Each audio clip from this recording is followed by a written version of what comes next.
자, 통치체제 정비예요.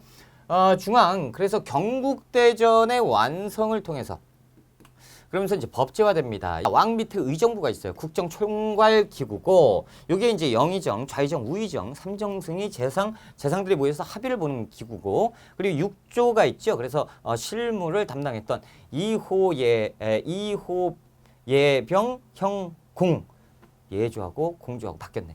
이호예병 형공이 이제 권력순이에요. 권력순. 그래서 이호예병 형공 이렇게 공부해야 돼요. 바뀌었어요. 그래서 이제 이 하는 것은 예전에 우리가 고려 시대 때 육부가 있었죠. 육부하고 하는 일은 똑같다고 보시면 됩니다. 됐어요. 그래서 실무를 담당하고 여기에서 이제 국정 총괄했다라는 거. 그리고 이제 왕 밑에 승정원이 있습니다. 이 승정원은 비서기구를 지칭하는 것이고, 이 승정원은 고려의 중추원의 승선과 같은 역할이었죠. 그래서 왕명을 출납했고, 의군부가 있습니다. 의군부는 중대범죄, 그러니까 이제 영모죄라든가 이런 범죄를 저지른 사람은 궁 안에서 이제 보통 이제 궁 안에서 신문을 받는 모습을 이제 여러분들이 보셨을 거예요. 그렇죠? 의금부는 의금부의 판사는 왕이 됩니다. 왕. 그러니까 왕이 직접 재판을 하는 것이 의금부예요. 그러니까 살아나오기 힘들다라는 거죠. 자, 사헌부, 사관원, 홍문관인데, 사헌부는 우리가 아시는 것처럼 감찰기구, 사관원은 간쟁을 하는 기구, 홍문관은 정책 자문 역할을 했었던 여기에서 이제 협의를 보고 토론을 해서 결정을 보면 이것이 전책에 반영되었던 곳이죠. 그래서 경연도 주관을 했었던 이 세 개의 기구를 가지고 우리가 삼사라고 부릅니다. 삼사. 그래서 이 삼사는 고려시대 3사와 조선시대 3사가 틀리다라는 거. 조선시대 3사는 이 세 개의 기구를 가지고 3사라고 불렀고요. 이 3사는 고려시대는 회계 기구였지만 지금 보시는 것처럼 조선의 기구는 왕권을 견지하는 언론 기구였다라는 것도 아셔야 되고, 이 사헌부의 고려시대 같은 기구는 고어사대가 되어 있다라는 거. 그래서 지금 보시면 이쪽은 왕권의 권한이 굉장히 강화되어 있고, 이쪽은 왕권의 권한을 견지할 수 있는 이것이 이제 통치체제 시스템만 봐도 우리가 알 수가 있다라는 거죠. 조선은 왕권과 신권이 조화롭게 구성만 봐도 알 수가 있다라는 거죠. 자, 춘추관은 역사 편찬 및 보관하는 곳, 성균관은 국립대학교고요. 한성부는 수도 한성, 즉 서울의 행정 및 재판, 치안까지 담당했던 곳이 한성부였다라는 거. 자, 이렇게 이제 통치체제 구분하고요. 지방체제를 한번 볼게요. 지방은 전국 8도로 구분합니다. 그래서 태종 때 전국을 8도로 획정을 줘요. 그래서 함경도, 평안도, 황해도, 강원도 이렇게 해서 몇 개예요? 8개죠. 그래서 조선의 8도 누구 때다? 조선 태종 때다라는 거. 됐습니다. 자, 8도 아래 부목군현이 있고요. 그 아래 면리통이 있습니다. 그래서 전국 330여 개의 군현이 있었는데 뭐 됐고요. 뭐 숫자 외울 거냐 그런 거 없고요. 자, 8도 부목군현 면리통 요 정도만 아시면 됩니다. 특징, 전국의 지방관을 파견했고요. 지방관의 권한이 강화되었다라는 거죠. 고려시대 때는 전국의 지방관이 파견되었다? 아니다라는 거죠. 그리고 이제 관찰사, 8도에는 관찰사를 파견하는데, 이 관찰사는요, 수령을 지휘 감독하고, 수령은 부목군현에 파견되는 지방관입니다. 향리를 지휘 감독하던 지방관이었고요. 자, 유양소라는 것도 있어요. 이게 도대체 뭐냐라는 거죠. 한번 보자라는 거예요. 자, 전국은 이렇게 구성되어 있습니다. 8도, 그리고 부목군현, 그리고 면리통으로 구성이 되어 있는데, 이 8도 도지사는 누구다? 관찰사다라는 거죠. 그래서 중앙에서 파견했어요. 자, 그리고 이 부목군현에 부윤, 목사, 군수, 현령 이렇게 되어 있는데 뭐 알 거 없고요. 우리는 여기에 파견된 지방관은 수령이구나 정도만 아시면 됩니다. 자, 면리통은 면임, 이정, 통주를 중앙에서 보낸 게 아니고 토착 세력이 임명이 되는 거예요. 자, 그러니까 8도와 부목군현, 그래서 관찰사는 이 수령을 지휘 감독합니다. 그렇죠? 그러니까 수령의 상관이 관찰사라고 보시면 돼요. 그래서 감찰권, 행정권, 사법권, 군사권, 행정권, 사법권, 군사권 그냥 뭐 다 가졌다 보시면 되고요. 누가 임명하면 왕이 임명합니다. 그래서 왕의 대리인 자격으로 오는 것이 관찰사와 수령이다라고 보시면 되고요. 이 육방이 있는데 이게 향리라고 부릅니다. 향리는 사도가 있고요. 관원에. 그렇죠? 여기 이제 형틀에 묶인 죄인이 있습니다. 자, 그럼 요 옆에 표절이 있고요. 곤장 딱 들고 이제 있는 거죠. 그러면 네 죄를 알렸다 그러면 모르겠습니다라고 얘기하면 여봐라 형방 그러면 예의사또 하는 관리가 있단 말이죠. 그렇죠? 매우 쳐라 그러면 매우 치랍신다 그러면 얘들이 치는 거예요. 그렇죠? 이런 모습들 봤잖아요. 이 옆에 이렇게 예 알겠습니다. 그리고 수령을 받드는 이 사람들을 향리라고 부릅니다. 그래서 향리는 보통 중인 출신이고요. 자, 이 향리들이 육방이라고 했는데 우리가 육조를 공부했죠. 그 중앙기구에서 육조가 있는데 이호, 예병, 형, 공, 조라고 불렀잖아요. 그렇죠? 이 지방에서는 이 세력을 방이라고 부릅니다. 이방, 형방, 예방, 호방, 공방 이렇게 해서 방으로 가는 거예요. 그래서 이 보통 향리는 육방은 6명을 두는 것이 아니고 보통 한 3, 4명 둡니다. 그래서 겸임을 하는 거예요. 그래서 이들이 사또가 야 세금 거둬와라 그럼 누굴 시키겠어요? 호방을 시키죠. 호방이 뛰어갑니다. 그래서 백성들에게 세금을 걷게 되는 거죠. 세금 걷고 사또에게 주는 이런 역할을 하는 것이 향리였다라는 거죠. 자, 그렇다면 이 수령을 보좌하면서 이 향리들이 직접 면리통에 뛰어가서 실무를 보게 되는 거죠. 그래서 이 향리들은 지방의 행정 실무를 담당했다라는 표현을 썼던 거 기억나실 겁니다. 그렇죠? 그러니까 향리가 잘못하면 사또한테 혼나요. 수령이 잘못하면 관찰사한테 혼납니다. 자, 그렇다면 이 정도만 보셔도 이 그 지방 행정구역에 제일 힘이 좋은 사람은 누굽니까? 수령 혹은 관찰사입니다. 자, 이 수령과 관찰사가 만약에 법까지 그 지역의 법까지 만든다고 하면 문제가 생기겠죠. 그래서 유양소라는 자치기구가 하나 있는데요. 이 향촌 유지들의 자치기관입니다. 그래서 실질적으로 여기는 이제 노인정이라고 보시면 돼요. 그래서 중앙에 의정부와 육조에서 높은 관직을 지내다가 이제 은퇴하신 분들 있죠. 어디 가요? 고향으로 가죠. 고향으로 갑니다. 고향으로 이제 갈 때 이 사또라든가 이 관찰사들이 선배님 오시네 그러고 마중 나올 거 아닙니까? 그렇죠? 그러면 여기에서 이제 그 은퇴한 관리가 퇴역 관리가 네가 이 고을 사또구나 그러면 예 어르신 오셨습니까? 이렇게 되죠. 난 어디로 갈까? 그러면 이쪽으로 오시죠. 해서 모시는 곳이 유양소입니다. 여기로 딱 가면 유양소에 이 퇴역 관리의 선배들이 다 있어. 어이 김씨 지금 왔어. 아이고 선배님 여기 계셨어요. 이렇게 되는 거죠. 그러니까 유양소는 퇴역관리들, 좋게 얘기하면 향촌의 유지들이 스스로 만든 노인정 같은 건데 그냥 노인정이 아니고 여기에선 뭐를 하냐면 향촌의 자치규약인 향약을 만듭니다. 향약, 향촌의 자치규약이죠. 지금으로 따지면 뭐 서울시 조례 그리고 뭐 인천시 조례, 경기도 조례 이런 조례를 만드는 시의회, 도의회 이런 것들이 있잖아요. 그러면 시의원, 도의원 있죠? 이쪽으로 보시면 됩니다. 이것이 유양소입니다. 그래서 그 지역에 법을 만드는 거예요. 그 동네의 법, 이름하여 향약을 만드는 것이 누가? 퇴역관리들, 향촌 유지들이 만드는 곳입니다. 그래서 이 유양소의 간부를 좌수나 별감이라고 불러요. 사료에서 뭐 이상한 얘기를 막 하는데 어려운 얘기를 막 해요. 근데 요 중에서 좌수를 뽑았다, 별감을 뽑았다라는 얘기가 나오면 무조건 유양소입니다. 유양소에서 하는 일은 뭐다? 향약을 제정하는 건데 왜 제정을 합니까? 이 향촌의 풍속을 교정교화하기 위해서입니다. 그리고 경우에 따라서 향리가 몹쓸 짓을 하게 되면 이 유양소에서 이것도 통제를 합니다. 그래서 향리를 직접 혼내는 게 아니고 수령한테 얘기하는 거죠. 야, 네 아래 것들 관리 안 해? 라고 되는 거죠. 왜요? 왜 이렇게 반말해요? 반말해도 돼요. 한참 후배니까. 그렇죠? 만약에 이런 일이 있습니다. 만약에 수령이 유양소의 사람들을 무시해요. 그래서 유양소의 권한을 무시하고 마음대로 권력을 행사한다라고 하면 유양소에서 통제를 하는데 어떻게 해요? 향약을 이상하게 만들어버립니다. 그러면 수령도 여기에서 그 통제되게 되는 거죠. 그러니까 유양소가 보통이 아니다라는 거죠. 나중에 유양소는 향소라고 이름을 바꾸기도 합니다. 그래서 향청이라 불렀고 향소라 불렀다라고 하면 유양소 얘기입니다. 이것도 이제 알아두시고 좌수별감은 유양소의 그 간부 이름이었구나 이렇게 알아두시면 되겠습니다.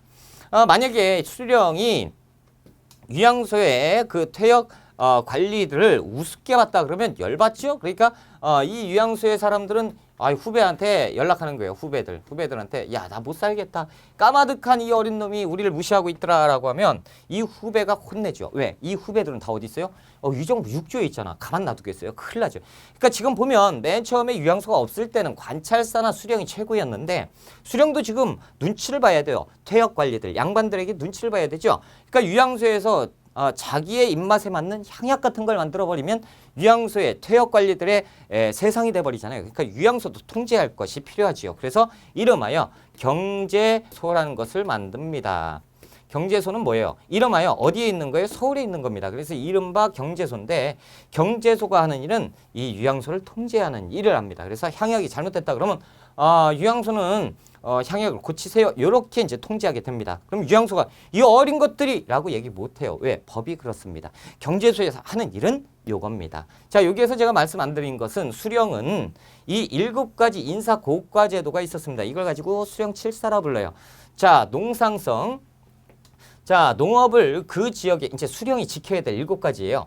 그래서 그 지역에 농업을 증가시켰느냐, 사송간, 그래서 이제 소송을 잘 했느냐, 줄였느냐, 그 동네, 그리고 관할식, 이 간신배들 있죠. 이 나쁜 탐관 오리들 잘 잡아냈느냐, 호구, 증, 세금은 잘 걷었느냐, 학교, 흥, 그래서 이제 교육도 시켰느냐, 군정수, 그러니까 이제 군정, 군대에 대해서 군정을 잘 나눴느냐, 부역균, 그래서 역도 고르게 잘 했느냐, 요 7가지를 지켜야 돼요. 그래서 이 수령을 때때로 수령이 잘했는지 못했는지 인사고과 판단을 합니다. 그것이 수령 7사예요. 수령에 대해서 우리가 오해하고 있는 부분이 몇 개가 있어요. 수령하면 다 문관이다.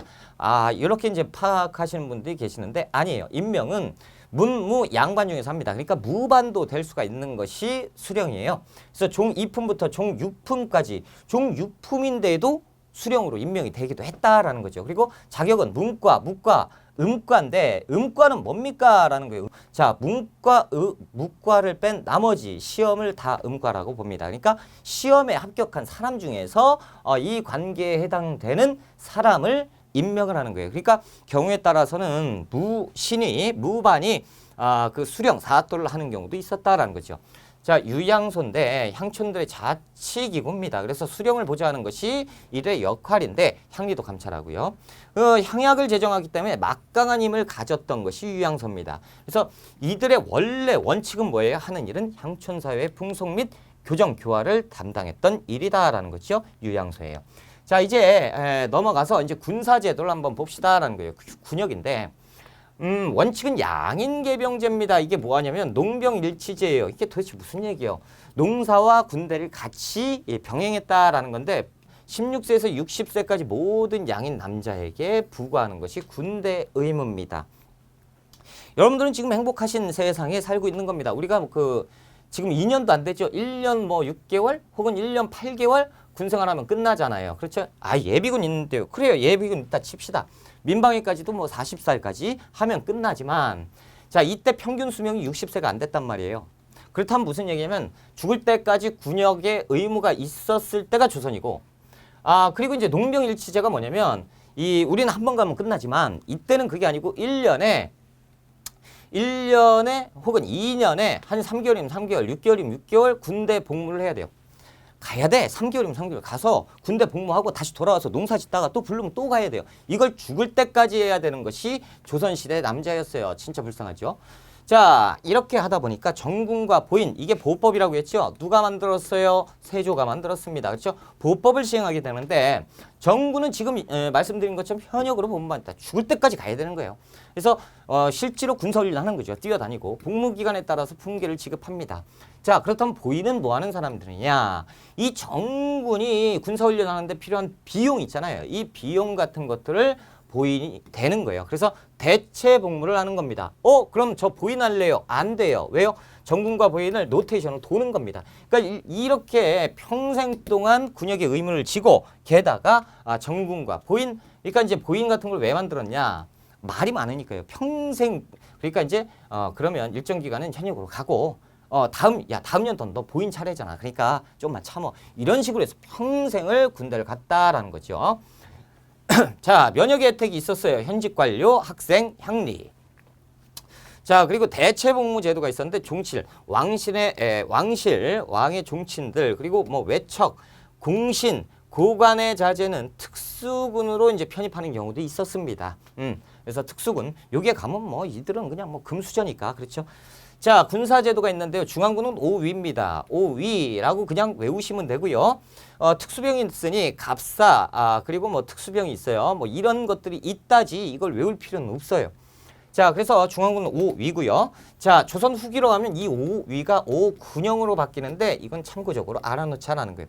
자, 지방군은 영진군, 잡색군 뭐 이렇게 있어요. 진관체제 있는데 진관체제는 우리가 조선 후기 가면 제가 자세히 설명해 드릴 겁니다. 그러니까 이제 그때 가서 보시고 진관체제는 누구 때다? 세조 때다. 이것만 아시면 돼요. 자, 그리고 지방군에 영진군이 있고요. 그리고 잡색군이 있습니다. 그 조선시대 예비군이 있었으니 그것을 잡색군이라고 불렀다라는 거죠. 서리, 자파위인, 신량, 역천이는 뭐냐라는 거죠. 자, 보세요. 신부는 양인인데 천안 역에 담당하는 사람들이에요. 이 사람도 분명히 양인입니다. 이 비슷한 사람들이 고려시대 때도 있었죠. 향, 부곡, 소, 민. 비슷해요. 똑같은 게 아니고. 그래서 뭐가 비슷하냐면 대우가 비슷해요. 신부는 양이지만 천안역에 종사하다 보니까 대우가 천하겠지요. 그렇죠? 이들도 양인이에요. 아무튼 이 사람들이 잡색군에 편입되었다라는 거죠. 교통통신제도가 있는데 봉수제도가 있어요. 그래서 봉화를 울려서 불과 연기로 소식을 접하게 하는 거고, 역참은 뭡니까? 말을 바꿔주는 곳이죠. 그래서 스테이션, 지금도 역 있잖아요. 그렇죠? 이 역참, 이렇게 이제 이런 것들도 조선시대에 만들어진 교통통신제도였다라는 거죠. 자, 그렇다면 이제 관리등용 제도에 대해서 우리가 공부를 한번 해보자라는 거죠. 과거 시험이에요. 그래서 원칙은 문과가 있고요, 무과가 있습니다. 그렇죠? 그래서 이 문관, 문반, 무반이라고 불러요. 그래서 반이 두 개죠. 그래서 이 사회를 양반사회라고 부르는 것이 이겁니다. 그래서 문반과 무반을 뽑는 문과, 무과와 잡과가 있습니다. 기술관, 보통 기술관이라고 하면 중인들이겠지요. 그래서 기술관을 뽑는 잡과 시험이 있었습니다. 뭐가 없어요? 승과가 없네요. 그렇죠. 승과가 없어요. 그래서 여기만 보면 고려와 조선을 구분할 수 있는데 고려에는 무과가 없고요, 승과가 있어요. 근데 조선에는 무과가 있고요, 그리고 승과가 없습니다. 이렇게 이제 판단을 하시면 됩니다. 원칙은 뭡니까? 천민을 제외하고 법적으로 양인 이상이면 평민 이상이면 응시할 수 있었어요. 이건 뭐예요? 고려시대 법하고도 똑같죠? 똑같습니다. 자, 예외가 있는데 문과에는 예외가 따로 있었습니다. 어떤 거? 탐관오리의 아들, 그리고 재간 여성의 자손, 점차적으로 뭐예요? 성 중심의 사회로 가고 있는 이런 모습을 보여요. 서얼에게는 응시가 제외됩니다. 자, 서얼이라고 하는데, 자, 아버지는 양반인데요. 어머니가 평민인 사람이 있습니다. 이 사이에서 자식이 태어났습니다. 그럼 이 사람은 신분이 뭐가 돼요? 양반이라고 볼 수는 없어요. 어머니가 평민이니까. 그렇죠? 그렇다고 평민하면 아버지가 양반이죠. 그러니까 이 사람들을 뭐라고 불러요? 서자라고 부르고요. 양반뿐만 아니고 평민이 아니고 어머니가 천민일 때는 얼자라고 불러요. 그래서 이 앞자를 따서 서얼이라고 부르는 것이 서얼이에요. 서얼은 중인으로 편입되지 양반이 될 수가 없습니다. 그래서 이 서얼들은 양반이 되면 안 되잖아. 그러니까 문과 응시를 제한했다라는 거죠. 시기 3년마다 보는 식년시가 원칙이었고요. 그리고 이제 별도로 보는 시험이 있었습니다. 부정기 시험이죠. 증광시, 알성시 이런 것들을 봤는데 국가에서 큰 행사가 있다든가 아니면 국가 왕실에 경사가 있다든가 이럴 때 이제 봤던 것이 증광시, 알성시 이런 것들이 있었습니다. 원칙은 식년시지만 식년시보다 더 많이 봤던 것이 별시, 증광시, 알성시가 있었다라는 거지요. 자, 과거 시험의 종류가 있는데요. 속과와 대과가 있습니다. 자, 그리고 무과가 있고 잡과가 있는데요. 이 내용은 우리가 조금 볼 필요가 있겠죠? 한번 보고 들어갑시다. 자, 보세요. 문과 시험과 무과 시험과 기술관인 잡과 시험이 있습니다. 그래서 문관을 뽑는 시험이 보통 속과와 대과로 나뉘어요. 그래서 이 속과 시험을 봐야 되는데 이 속과 시험은 생원과와 진사과가 있습니다. 그래서 앞자 따서 생진과라고 부르는 거예요. 그러면 이 생진과 시험에 합격을 하잖아요. 그럼 두 가지의 길이 있습니다. 첫 번째는 하급 관원이 될 수가 있고요. 그러니까 공무원이 될 수가 있어요. 그리고 이제 성균관에 입학할 수 있는 자격이 주어지기도 했다라는 거예요. 그래서 이 두 가지 선택사항이에요. 그래서 성균관에 입학할 수가 있었고요. 자, 성균관에서 어느 정도 공부를 하게 되면 대과, 문과에 그 응시할 수 있는 자격이 주어집니다. 그래서 우리가 조선시대 문과라고 하면 보통 대과 시험을 얘기하는 거예요. 그래서 문과 시험 3차 시험까지 있어요. 1차, 2차, 3차 시험. 1차 시험은 초시 시험인데요. 인구 비례로 뽑습니다. 인구 비례로. 그러니까 한 경우에 따라서는 100명, 200명씩도 뽑기도 했고 2차 시험 복시가 있는데요. 여기에서 33명을 뽑습니다. 그럼 33명을 뽑는 시험이 문과 시험이에요. 33명 중에 이제 순서를 정해야죠. 순위를 정하는 시험이 있는데 그것이 이제 3차 시험, 왕 앞에서 면접 시험 보는 겁니다. 그래서 이것이 이렇게 3차까지 가야 33명의 그 뭡니까? 문관을 뽑을 수가 있다. 문관. 그렇죠? 자, 이렇게 해서 소과와 대과, 문관에 대한 시험을 받고 무관 시험을 한번 봅시다. 무과가 있었어요. 무과는 몇 명 뽑았습니까? 28명 뽑았습니다. 자, 이 조선시대 잡과 시험은 기술관을 뽑는 거잖아요. 그래서 각 관청에서 직접 받습니다. 따로따로 기관에서 받다라는 거죠. 자, 그렇다면 한번 볼게요. 속과, 생원과 진사과를 시험 봤지요. 그래서 두 가지 성균관에 입학할 수 있고 그리고 문과에 응시할 수 있고 그리고 또 하나 하급관원이 될 수가 있었다라는 거죠. 자, 여기에서 또 하나. 그러면 보세요. 생원과 진사과, 생진과를 합격하면 성균관 유생이 될 수 있다라는 얘기지요. 그렇죠? 자, 성균관 유생이 됐다라고 하면 성균관 유생이 되면 신분이 어떤 신분이에요? 하급관원 신분입니다. 이해가 되죠? 그러니까 이 TV, 이 방송 뭐 그 드라마나 영화에서 보면 성균관 유생이다 목에 힘 잔뜩 주고 있는 게 하급관원 신분이기 때문이 그때는 공무원 신분이었다라는 거죠. 자, 대과 시험이 있었고요. 생원 진사과를 합격한 사람들, 성균관 학생이 응시할 수 있었고요. 여기 33명이 뽑히는 겁니다. 그래서 문과 시험을, 대과 시험을 합격해야 고관으로 승진할 수 있는 자격이 주어진다라는 거예요. 속과 합격해가지고는 고관에 승진 못해요. 그래서 속과 합격하고도 대과 시험을 봐서 합격해야 고관으로 갈 수가 있습니다. 자, 무과 시험은 28명을 뽑았다라는 거지요. 그래서 잡과 시험은 3년마다 실시했고요. 역과, 의과, 음양과, 율과 다 봤다. 해당 관청에서 교육을 했습니다. 자, 이 조선시대에는요. 이 시험에 합격하면 어떠한 합격 증서를 줬어요. 그것이 문과, 대과에게는 빨간색 그 증명서를 줬거든. 그래서 홍패를 줬고 속과 잡과는 백패를 줬습니다. 문과, 무과 양반이 됐으면 홍패가 주어지고 이렇게 중인 정도의 신분이 됐으면 백패가 주어지고 그랬다라는 것이 이 조선의 과거 제도를 보면 알 수가 있다라는 거죠. 자, 그렇다면 과거 시험만 있느냐? 아니다라는 거죠. 특별 채용 제도도 있었어요. 취재, 그래서 하급 관리를 뽑는 시험인데 그냥 구술 시험이에요. 간단한 얘기로 해가지고 야 아버지 잘 계셔? 네, 합격 이렇게 하는 거죠. 뭐. 자, 이렇게 했겠어? 몇 가지 물어보는 거죠. 자, 음서 제도는 뭡니까? 고려에 비해서 굉장히 축소됐어요. 일품 이상의 고관의 자손들이, 자식들이 그 무시형으로 등용되는 건데 이게 조선은 좀 특징이 있습니다. 음서의 혜택을 받아서 관리가 됐다고 한들 고관이 될 수가 없습니다. 그래서 음서로 관리가 돼도 하급관원 신분이고 이들도 문과에 급제를 해야 상급 관원이 될 수가 있다는 거죠. 자, 천거가 있어요. 자, 인사제도가 있는데 상피제가 있습니다. 서로 상 피할 피자지요. 그래서 서로 피하는 건데 그 지역의 출신자로 지방관을 임명하지 않는 제도입니다. 고려하고 반대죠. 그리고 서경제인데 서경제는 관리의 등용 시 그러니까 왕이 이제 관리를 막 임명할 때 그냥 함부로 하는 게 아니고 양사, 사관원과 사헌부를 두 개의 사가 있잖아요. 그래서 이들을 양사라고 불렀는데 이 양사의 동의를 얻게 했습니다. 그렇죠? 이것이 서경이에요. 자, 이렇게 해서 됐습니다. 그래서 지방통치기구를 한번 보시고요. 자, 이제 한번 넘어가 봅시다. 이제부터 우리는 중앙 통제기구를 이제 다 공부를 했고요. 이제 사림의 대도와 붕당정치 시작이라고 나왔는데 이 사림이 도대체 무엇이냐? 그렇죠? 사림이 등장을 했으면 이제 훈구는 또 무엇이냐? 뭐 이런 것들을 공부를 할 거예요. 일단 시대는 고려 말로 갑니다. 고려 말로 한번 가볼게요.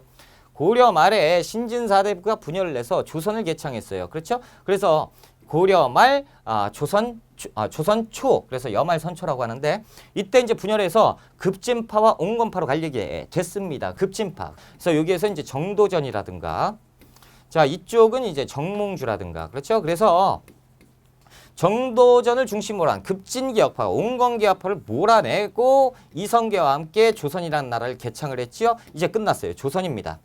자, 조선이다 보니까 조선을 개창을 했어요. 그러면 집권 세력은 누가 될까요? 정도전을 필두로 한 급진개혁파 세력이 조선의 개창. 그러니까 이제 중앙으로 진출을 할 것이고, 이 권력 투쟁에서 쫓겨난 사람들, 이 온건개혁파는 싹 다 죽습니까? 그게 아니고 이 사람들은 이제 지방으로 가게 되지요. 그렇죠? 그러니까 이제 시작부터 이렇게 가는 거예요. 중앙에서 시작되는 사람들, 그리고 지방에서 시작되는 사람들, 이렇게 이제 지나게 되고, 시기는 지나서요. 이제 단종 때로 갑니다. 단종 때 엄청난 일이 있었으니 이 개유정난이 있었습니다. 단 하루 만에, 그것도 비밀리에 일어난 거예요.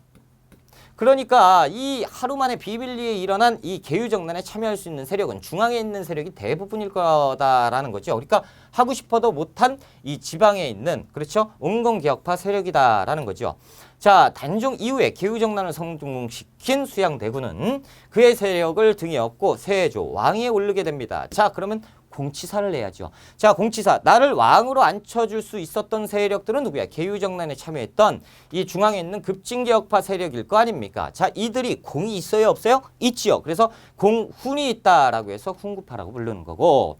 자, 그리고 이 온건개혁파는 개유정난에 불참했지요. 그래서 이들은 산림에서 살았다. 그래서 이제 살인파예요. 그렇죠? 그래서 훈구파와 살인파가 이렇게 등장을 하는 거예요. 그러니까 훈구파와 살인파는 애초부터 생긴 게 아니고 세조 때 이렇게 갈리게 되었다라고 보시면 되겠습니다. 그렇죠? 자, 그런데 이 성종 때요. 원래는 성종이 왕위를 계승하기 힘들었던 사람인데 이렇게 올라간 이유는 누가 도와줬겠어요? 당연히 훈구파가 도와줬을 겁니다. 그래서 훈구파와 그리고 성종의 어머니 인수대비가 함께 왕으로 앉힌 성종이에요. 그러니까 성종이 왕에 앉았을 때 당시의 조정은 어떻게 돼 있었겠어요? 훈구가 엄청나게 세력이 많았을 때예요. 그렇죠? 그러니까 성종이 왕이 돼서 이거 한번 해볼까요? 라고 얘기하니까 이 나이 많은 훈구파들이 아니 고마운 걸 모르고 무슨 자기가 왕인 양 행세를 하냐. 아니되옵니다. 계속 반대하겠죠. 들도 중앙에 간 관리들이 오랜 기간 가게 되면 부패 권력으로 빠져버리는 거예요. 그러니까 이제 부패한 관리들이 왜 성종을 반대하겠어요? 성종이 개혁을 하려고 하니까 성종은 이제 훈구파들이 마음에 안 드는 상황까지 오게 되는 거죠. 그래서 성종은 이 훈구파를 찍어 누를 무엇인가 필요해요. 그것이 뭐예요? 이것이 명분입니다.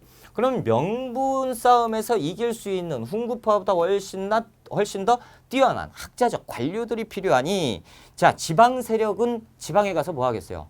백성들 수탈하겠습니까? 지방에 가서 열심히 공부하면서 난 중앙으로 갈 거야. 그러면 세력을 키우지 않겠습니까? 이 명분 싸움에서 이길 수 있는 사림을 등용하기 시작합니다. 자, 이렇게 해서 사림의 대가 김종직을 등용합니다. 그래서 김종직의 그 제자들이 조금씩 등장을 하면서 이렇게 한 귀퉁이에 사림이 중앙으로 진출하게 되지요.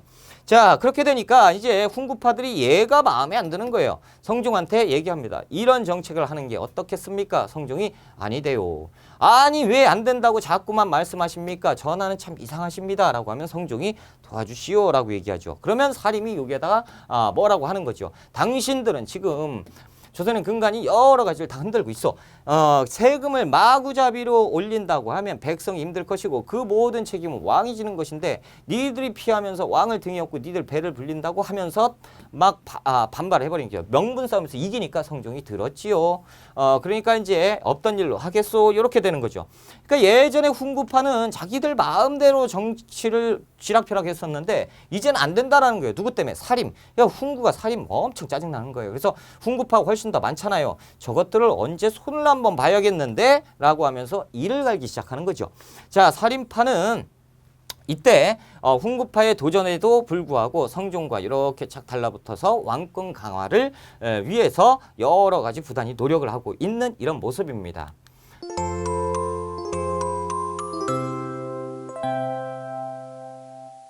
이 사화라는 것이 이제 발생을 하는데 이 사화는요, 훈구파가 이를 막 갈고 있었죠. 사림들도 한번 두고 보자 라고 하는데 사림들이 뭔가 하나 잘못하는 걸 딱 보고 이때부터 훈구파가 칼질을 시작하는 겁니다. 그래서 사림 니들 잘못했네 그러면서 훈구파가 사림을 공격을 하는데 이 사림들이 엄청나게 피해를 입은 사건을 가지고 사림들이 화를 입은 사건 선비들이 그래서 사화라고 불러요. 이 사자는 선비사자를 씁니다. 자, 첫 번째가 이제 무오사화인데 무오년에 일어난 사화다라는 거죠. 그러니까 무오년에 일어난 선비들이 화를 입은 사건인데 어떤 일이 있었느냐? 김종직의 조의제문이 이 발단이 됩니다. 이제 그 김종직의 조의제문이라는 것을 이 그의 제자 김일손이라는 사람이 사초에 수록을 하려고 합니다. 이게 무슨 얘기야? 뭐가 이렇게 어려워? 자, 연산군 때 이 사초라는 게 뭐냐면 역사의 근간이 되는 자료를 사초라고 합니다. 그러니까 이제 조선왕조 실록 같은 거에 이제 그 왕이 죽잖아요. 그러면 조선왕조 실록을 필찬을 해야 되잖아요. 그러면 이 신하들이 춘추관 내 실록청이 딱 만들어집니다. 그래서 그 안에서 사관들이 모여가지고 중요한 걸 싹 다 체크를 해서 요건 괜찮네. 이 실록에다 실차. 그래서 요 편집 작업을 하고 사초에다 실록에다 실는 거예요. 그래서 이 모든 실록에 실기 바로 전 단계인 이 역사 자료 있죠. 이 역사 자료를 사초라고 그냥 기억하시면 됩니다. 이 사초에다가 김종직의 조의제문을 실으려고 했는데 이게 문제가 됐대. 왜 문제가 되냐면요. 이 조의제문은 의제를 추모하는 글입니다. 의제는 도대체 누군데 추모하려고 하냐라는 거죠. 예전에 중국사에서 초한지가 있습니다. 초한지. 그래서 이 초나라의 황제가 어린 황제가 있었어요. 그게 의제인데 의제의 숙부 그러니까 이제 삼촌 되는 사람이 항우가 있었습니다. 이 항우가 이 의제를 죽여버려요. 그래놓고 초나라의 황제가 되는 것이 항우입니다. 자, 이걸 빗대 가지고 이 의제가 참 불쌍하다라는 글을 썼는데 훈구파가 이것을 놓치지 않습니다. 자, 김종직이 누구예요? 살인이에요. 자, 이것들 봐라. 드디어 영모를 밝히고 있는 거구나. 지들이 영모하겠다는 얘기구나. 라는 얘기인데 왜 그러냐면 훈구가 이 사실을 연산군에게 보고해요. 연산군이 이게 뭔 난리를 필 거라고 이걸 얘기를 하고 있습니까? 라고 얘기하죠. 전하, 잘 보십시오. 자, 의제는요. 어린 왕입니다. 단종을 얘기하는 것이고 이 항우는 숙부 아닙니까? 그러니까 세조를 빗댄 겁니다. 그러면 다시 얘기하면 의제가 불쌍하다. 단종이 불쌍하다는 얘기고 세조가 단종을 죽이고 왕이 됐다라는 것은 세조가 왕위를 찬탈했다. 고로 다시 왕은 단종을 옹립해야 된다라는 얘기 아닙니까? 라는 거죠. 세상에 없지만 이런 논리다라는 거죠. 그게 뭐가 잘못됐습니까? 자, 보세요. 연산군의 아버지는 누구지요? 성종이에요. 성종의 할아버지는 누굽니까? 세조입니다. 그렇다면 세조를 지금 그 나쁜 놈이다. 세조가 왕이 되지 못할 사람인데 왕이 됐다라고 하면 세조를 부인하는 것이고 세조를 부인한다면 성종을 부인하는 것이고 그러면 성종을 부인한다면 당신이 왕이 될 자격이 없다라는 얘기를 하죠. 그러니까 연산군이 엄청 놀래요. 그래서 이제 연산군이 이것들을 싹 다 죽이시오 이렇게 되는 거죠. 이 일이 왜 그러냐면 이 김종직이라는 제자, 사람의 제자가 김일손이에요. 그래서 이 김일손이 사초에 이 스승님의 글을 몰래 실으려고 했었다라는 거죠. 그래서 훈구파가 연산군한테 얘기한 거야. 연산군이 싹 다 이것들이 지금 제정신이야 그러고 싹 다 죽여버린 겁니다. 그러니까 연산군 주도하에 살인들이 화를 입었다라는 거죠. 그래서 첫째 사화가 이 부호사화고 이때 이제 그 김종직의 목을 베라라고 했는데 전하, 김종직은 전에 죽었습니다. 잘못한 놈이 죽었단 말이냐? 관을 파내라. 그래서 관을 파가지고 거기에 시체의 목을 댕강 다시 한번 처형하고 묻은 거예요. 이게 부관참시인데 부관참시라고 하는데 연산군 때 김종직이 이런 부관참시를 당했다라는 거죠. 이것이 무호사화예요. 자, 그렇다면 보자. 김종직의 조의제문, 항우와 의제를 세조와 단종으로 비유해서 그의 제자 김일손이 사초에 수록하려고 했었는데 이것이 이제 걸려서 사람들이 피해본 사건이고 자, 이제 갑자사화입니다. 두 번째 사화가 벌어지는데 이 연산군이에요. 연산군의 어머니는 이 폐비가 된 중전이었다라는 거죠. 윤씨였어요.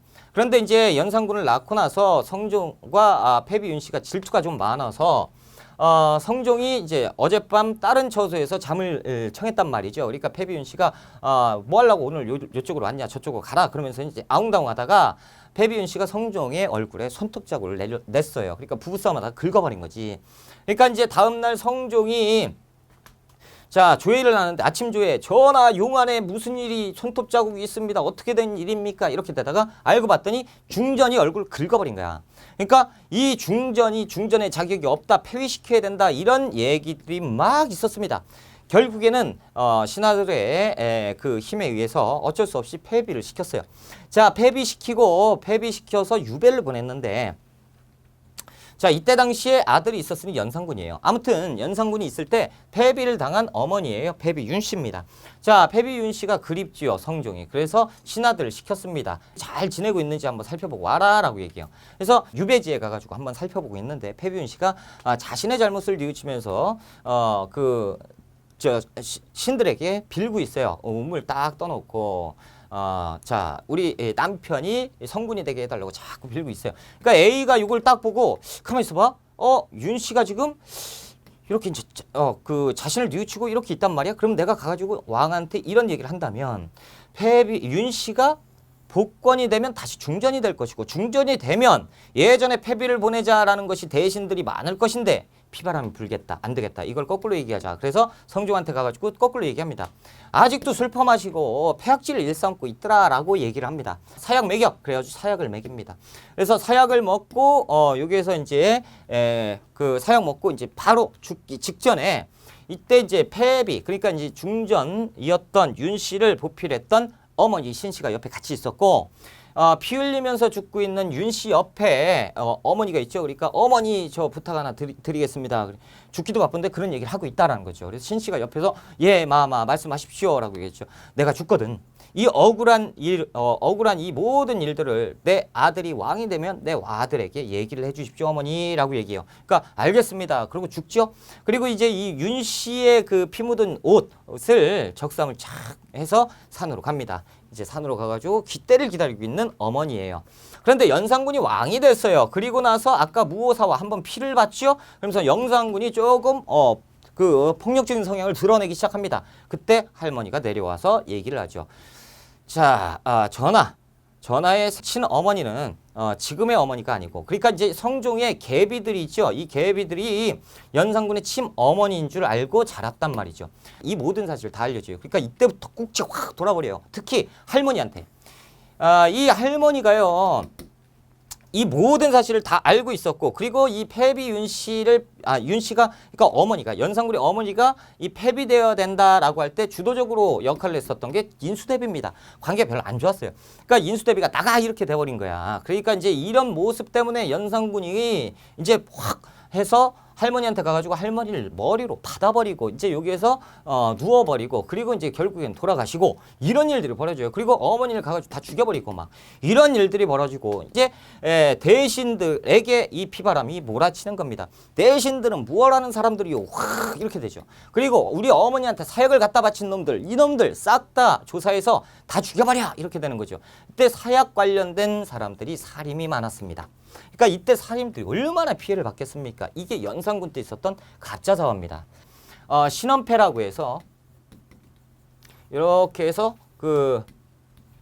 후패처럼 여기다 딱 차는 것처럼 목에 딱 걸고 등청을 하게 합니다. 그래서 연산군 앞에는 신원패가 있는데 이 내용은 뭐냐면 왕 앞에서 말을 조심하시오, 혀를 조심하시오 이런 얘기를 해요. 혀 뽑아버리겠다 얘기죠. 그러니까 얘기하지 마라 이런 걸 차고 다니니까 완전히 공포정치죠. 잘못하면 싹 다 죽여버리는 연산군이에요. 그러니까 신하들이 못 살겠다 그래서 훈구파가 힘을 모아서 안 되겠다. 중종을 왕으로 앉혀야겠다라는 반정을 합니다. 이른바 중종 반정을 일으키게 되는 거예요. 그래서 중종 반정을 성공을 해서 연산군을 폐위시키고 중종을 왕으로 앉혔다라는 거죠. 이 중종은요. 왕이 돼서 할 수 있는 게 없어요. 왜? 중종이 왕이 됐는데 훈구 대신들이 왕을 바꿨잖아요. 그러니까 훈구가 어마어마한 권력을 누리고 중종이 무언은 어떠합니까? 그러면 피고 있죠. 아이고 참 지가 왕인 줄 아네. 왜? 우리가 왕이 될 수 없는 사람을 올렸잖아. 그러니까 중종은 맨 처음에 아무것도 못해요. 그러니까 엄청 열받죠. 그러니까 중종이 내 힘을 키워야겠다. 그래서 나를 필두로 왕당파를 조직해야지 라고 하면서 조광조라는 사림의 대가를 등용을 합니다. 등용을 하고 경은 들으시오. 내가 지금 왕권을 강화시키고 싶소. 그러니까 당신이 개혁 정치를 해라 라는 거죠. 내가 너에게 어떠한 권한이건 주겠다. 줄 수 있는 만큼 줄 테니 훈구파를 견제를 해달라라는 얘기를 해요. 그러니까 알겠습니다 전하. 이렇게 되면서 조광조가 이제부터 급진적인 개혁을 실시하는 겁니다. 첫 번째로 개혁하는 것이 현량과를 시행합니다. 분명히 조선시대의 경국대전에 의하면 관리를 뽑는 것은 과거제가 원칙입니다. 그런데 현량과라는 관리 추천제를 실시를 합니다. 그래서 관리 추천제는 뭐예요? 그냥 추천받아서 그냥 막 뽑는 거죠. 그러니까 다시 얘기하면 조광조의 제자들을 막 뽑을 수가 있는 거예요. 합법입니다. 왜? 왕의 권한을 행사한 거니까 현령과를 실시해서 막 뽑아버리고요. 그리고 훈구파가 당시에 좋아했던 불교, 도교 이런 행사 다 폐지시켜요. 그래서 소격서를 폐지시키는 거 이게 대표적인 거고. 그리고 지방에는 어린 학생들까지 유학을 강요합니다. 그래서 소학교육도 강화를 시켰고 수미법, 이 당시에 이 공납의 폐단이 말도 못했어요. 이것은 우리가 경제편에서 다시 제가 자세하게 설명을 해드릴 건데 이 공납의 폐단이 뭐냐면 공납은 특산품이에요. 근데 특산품을 납부하기 위해서 백성들이 굉장히 힘들었단 말이죠. 그래서 이 특산품 납부에 대한 피해, 이것을 시정하기 위해서 쌀로 대신 걷는 게 어떻습니까? 이런 개혁 정치를 하고요. 경연도 강화시킵니다. 따라서 왕의 권한도 일정 부분 제한을 두는 거죠. 왕이 함부로 못해요. 그 왕은 중종은 참 어이가 조금 없는 거예요. 왜냐면 훈구파가 이렇게 많아가지고 내가 뭐 합시다 그랬는데 훈구파가 계속 아니 되옵니다 해가지고 내 기분 나빠가지고 내 정책을 하겠다 조광조를 등용을 했는데 조광조 역시 저희 말씀을 좀 들으셔야 됩니다라고 얘기하니까 중종 입장에서는 조금 자, 이 곤란한 게 이제 위훈 삭제 추진하면서 이제 문제가 됐어요. 자, 첫 번째가 이제 뒤에 거 향약도 시행을 했고, 그러니까 이제 향약이라는 게 우리가 유양소에서 향촌의 자치규약이라고 배웠잖아요. 이 향촌의 자치규약인 향약을 처음으로 도입한 사람이 조광조입니다. 이것도 꼭 알아두셔야 돼요. 자, 그리고 이 위훈 삭제라는 것이 문제가 되는데요. 당시에 그 공신들 있죠. 이 공신들이 가짜 공신들이 있다라는 거예요. 위조 지폐할 때 가짜 위자입니다. 그래서 이 가짜 공문을 삭제를 해야 된다라는 거죠. 이 공신 말도 안 되는 공신이 있더라라는 거죠. 중종 반정 때 있었던 공신 택도 없는 소리 하지 마라. 왜요? 중종 반정에 있었던 공신들이 자신들의 사돈의 팔촌까지 공신 책봉 이름에다 막 올려요. 왜? 왕을 자기들이 바꿨으니까 막 올려버려요. 그러니까 공신도 아닌데 공신들이 있더라라고 하면서 싹 다 제거를 해버려요. 그러니까 공신을 제거를 했는데 얼마나 제거하냐면 당시에 3분의 2까지 싹 다 없애버립니다. 그러니까 당시에 훈구파 3분의 2가 다 실업자가 돼버리는 거예요. 훈구파 열받죠. 이것 가만두면 안 되겠다라고 해서 훈구파들이 중종이 다니는 길목에 이 나뭇잎 있죠? 이 나뭇잎에 꿀로 부추로 부채다 꿀을 담아가지고 여기다 글자를 써놓습니다. 뭐냐면 주초위왕이라는 글자를 써놔요. 뭐예요? 주초가 왕이 될 것이다라는 거죠. 이거 합성어죠. 이거 이렇게 묶으면 뭐예요? 조씨가 돼요. 그러니까 조씨가 왕이 될 것이다라는 거예요. 봐라, 이게 뭔 난리냐? 왕이 그러니까 이제 주변의 신하들이 훈구파가 봐라, 이거 조씨가 왕이 된다는 얘기 아니야. 하늘이 놓였다라는 거죠. 이 조광조가 지가 지금 왕인 양 행사하고 있다. 인사권도 행사하고 있고 엉망이지 않느냐. 그리고 지가 뭔데 공신들 당신을 왕으로 만들어준 사람들 싹 다 제거하고 있는데 이게 반역이 아니면 무엇이 반역이오? 이렇게 되면서 얘기하는 거죠. 그러니까 중종이 어쩔 수 없구나. 그래서 조광조를 비롯한 살림 세력 대부분을 다 제거했던 일이 벌어지는데 이것이 기묘사화입니다. 자, 그리고 나서 그 다음에 명종 때 한 번의 사화가 더 있는데요. 이 명종은 어떻게 되는 거냐면 이제 중종 때, 그렇죠? 중종의 비가 있습니다. 장경윤씨가 있고 뭉전윤씨가 있는데 이 첫 번째 윤씨라고 해서 대윤이라고 부르고 두 번째 윤씨 소윤일파라고 하는데 중종과 장경윤씨 사이에서 인종이 태어나게 됩니다. 이 인종이 왕에 즉위했을 때 이 인종의 힘을 등에 업고 외척 세력들이 날뛰기 시작합니다. 그것이 이제 대윤, 윤임 일파고, 자, 중종의 후궁, 그러니까 이제 그 갭 있죠. 문정 융씨 사이에서 명종이 태어납니다. 명종이. 자, 역시 명종이 왕위에 있었을 때 명종의 외척 세력, 이름하여 이제 작은 윤씨다. 그래서 소윤 일파가 이 권력을 마음대로 행사를 해버린다라는 거죠. 이런 일들이 생겨요. 그러니까 이제 이때 명종 때 생긴 건데, 자, 이 명종 때 이 장경율씨 일파도 힘이 있을 겁니다. 그렇죠? 윤임 일파도 힘이 있고, 그리고 이제 다음 왕이 된 명종일 때도 윤원영 일파가 대윤 일파인데 이들도 힘이 있을 거란 말이죠. 그래서 이들의 힘겨루기가 시작되는데 결과적으로 소윤 일파가 대윤 일파를 제거하고 권력을 잡았습니다. 그러니까 이제 명종의 세상이 오게 되는 거죠. 그래서 여기에 피해를 본 대부분의 사람들이, 대부분이에요. 전체가 아니고 살림 세력이 많았다라고 하는 겁니다. 그래서 살림들이 피해를 봤다라고 해서 을사사화라고 부르는 거예요. 그래서 앞자를 따면 무갑기을이라고 공부하시면 되고요. 무오사화와 을사사화를 가와 나라고 사료로 놓고 중간에 있었던 이를 찾아라. 뭐 아니면 가나 다 라로 놓고 순서 맞추기 맞춰라 라고 하든가, 아니면 이 내용 혹은 이 내용을 사료로 놓고 기묘사화를 찾아라. 중종 때 있었던 일을 찾아라. 이런 것들로 시험 문제 많이 나옵니다. 그래서 첫 번째 많이 나오는 건 기묘사화. 누가 뭐래도 기묘사화가 제일 많이 나오고요. 그 다음에 나오는 것이 무오사화가 많이 나오고, 지금은 이제 갑자사화와 을사사화가 많이 나오는데, 이 두 개, 그러니까 무오사화, 기묘사화 합친 거, 이 두 개가 보통 80% 이상이 출제가 돼요. 그러니까 시간 나면 그냥 기묘사화, 무오사화까지만 공부하셔도 된다라는 거지. 시간이 없다면 이렇게 이제 공부하시면 되고요. 자, 여기 이제 붕당 정치는 우리가 조금 쉬었다가 들어갈게요. 쉬었다 갑시다.